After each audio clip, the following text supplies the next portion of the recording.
भारत और कतर द्विपक्षीय संबंधों को रणनीतिक साझेदारी तक बढ़ाने पर सहमत। दोनों देशों ने अगले 5 वर्षों में व्यापार को दोगुना करके $28 बिलियन प्रतिवर्ष करने का निर्णय लिया। सऊदी अरब के रियाद में उच्च स्तरीय वार्ता के दौरान अमेरिका रूस के अधिकारियों ने यूक्रेन युद्ध को समाप्त करने के लिए वार्ता दलों की नियुक्ति करने का निर्णय लिया। केंद्र ने पंजाब, उत्तराखंड और छत्तीसगढ़ में ग्रामीण स्थानीय निकायों को मजबूत करने के लिए 562 करोड़ रुपए से अधिक का अनुदान जारी किया। गुजरात में स्थानीय निकाय चुनावों में भाजपा ने 68 में से 60 नगर पालिकाओं में जीत दर्ज की। FIH प्रो हॉकी लीग में भारतीय पुरुष टीम का मुकाबला भुवनेश्वर में जर्मनी से जारी, महिला टीम स्पेन से हारी। और महिला प्रीमियर क्रिकेट लीग में गुजरात जायंट्स और मुंबई इंडियंस के बीच वडोदरा में मैच जारी। समाचार संध्या के साथ मैं लवली निगम। भारत और कतर ने व्यापार, ऊर्जा, निवेश, नवाचार, प्रौद्योगिकी, खाद्य सुरक्षा और संस्कृति के क्षेत्र में महत्वपूर्ण साझेदारी बढ़ाने का फैसला किया है।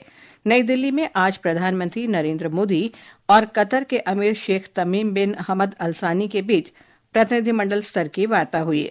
इस दौरान दोनों नेताओं ने आपसी हित के क्षेत्रीय और वैश्विक मुद्दों पर विचार विमर्श किया। दोनों देशों ने आज नई दिल्ली में 2 समझौता ज्ञापनों पर हस्ताक्षर किए। ये समझौता दोनों देशों के बीच रणनीतिक साझेदारी को बढ़ावा देने, दोहरे कराधान से बचने और आयकर की राजकोषीय चोरी की रोकथाम से संबंधित हैं।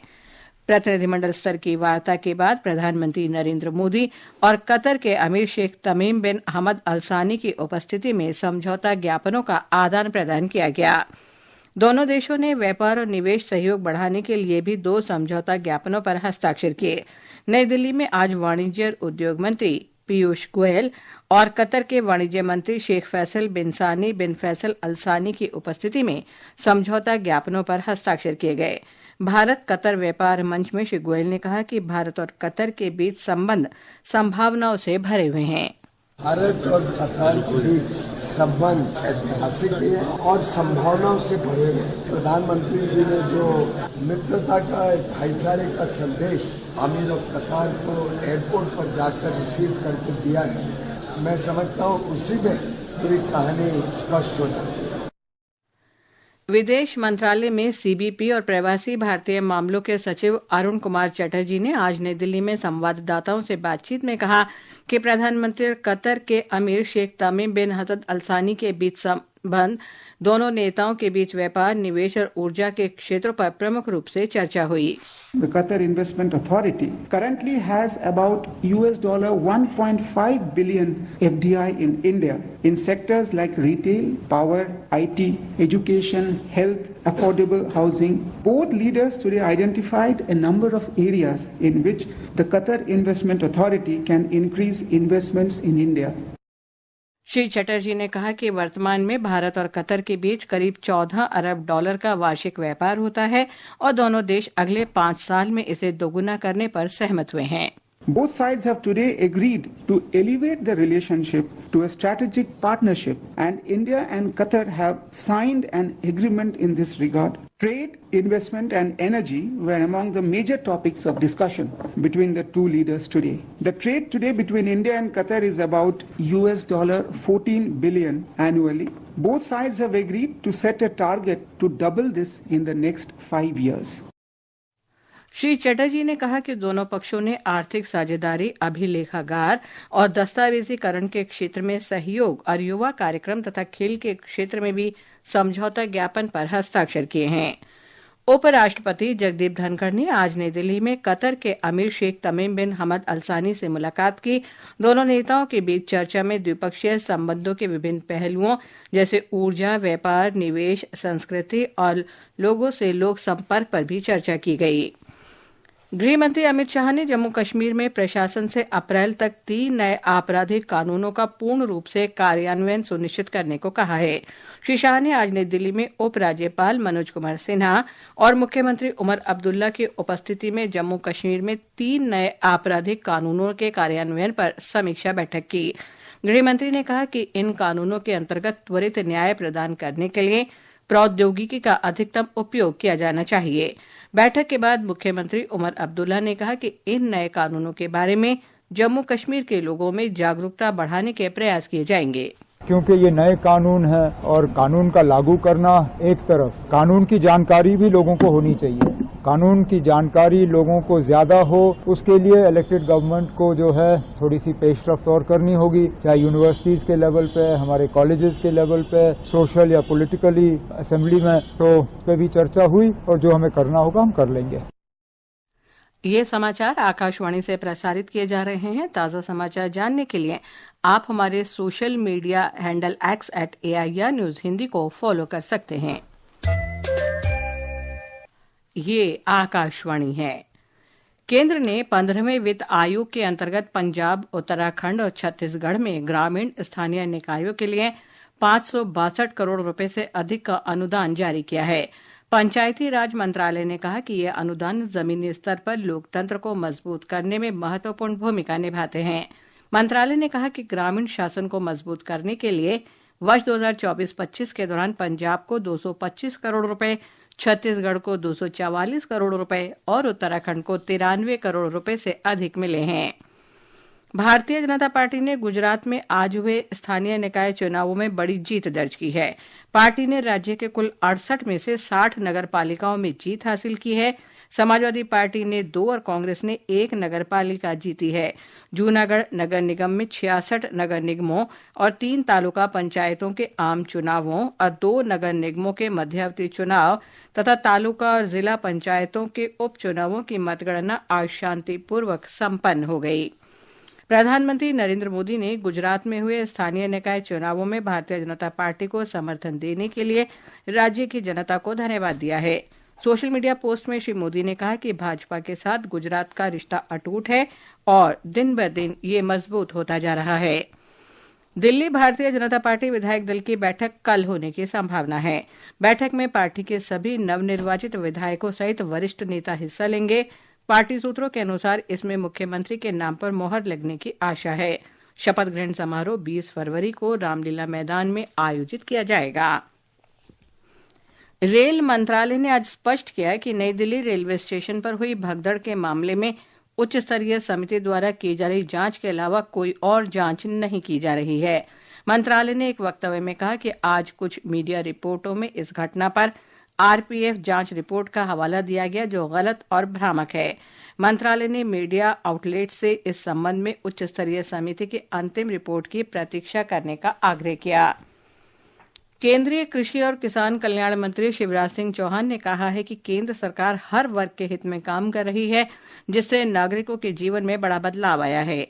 श्री चौहान आज मध्य प्रदेश के रायसेन में राष्ट्रीय भू स्थानिक ज्ञान आधारित शहरी आवास भूमि सर्वेक्षण नक्शा कार्यक्रम के शुभारंभ के अवसर पर जनसमूह को संबोधित कर रहे थे। उन्होंने कहा कि सरकार ने निर्णय लिया है कि अपनी उपज को कहीं और बेचने के इच्छुक किसानों की उपज की परिवहन लागत सरकार वहन करेगी। राज्य सरकार की एजेंसी के माध्यम से या नेफेड के माध्यम से जो किसान अपने फसल को आलू, प्याज, टमाटर अगर बाहर ले जाके बेचना चाहेगा तो ले जाने का जो ट्रांसपोर्टेशन का जो भाड़ा लगता है वो सरकार देगी, ताकि अच्छी जगह जाके अगर रेट ठीक मिले तो टमाटर वहां बेच दे। ये समाचार हमारी वेबसाइट www.newsonair.gov.in और हमारे न्यूज़ ऑन एआईआर ऐप पर भी उपलब्ध हैं। और अब खबरें महाकुंभ से।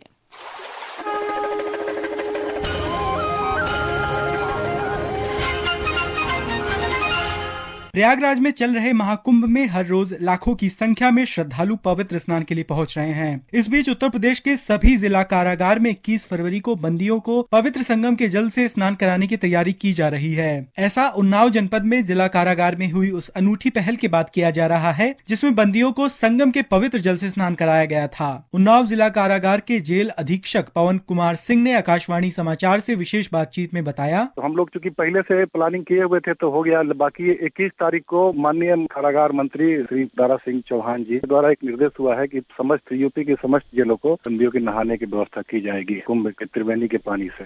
एक सभी जेलों से एक विशेष वाहक गए भी हैं वहां से लाने के लिए। वहीं महाकुंभ में अब तक 55 करोड़ से अधिक लोग पवित्र संगम में आस्था की डुबकी लगा चुके हैं। आकाशवाणी समाचार के लिए समाचार कक्ष से आनंद पाठक।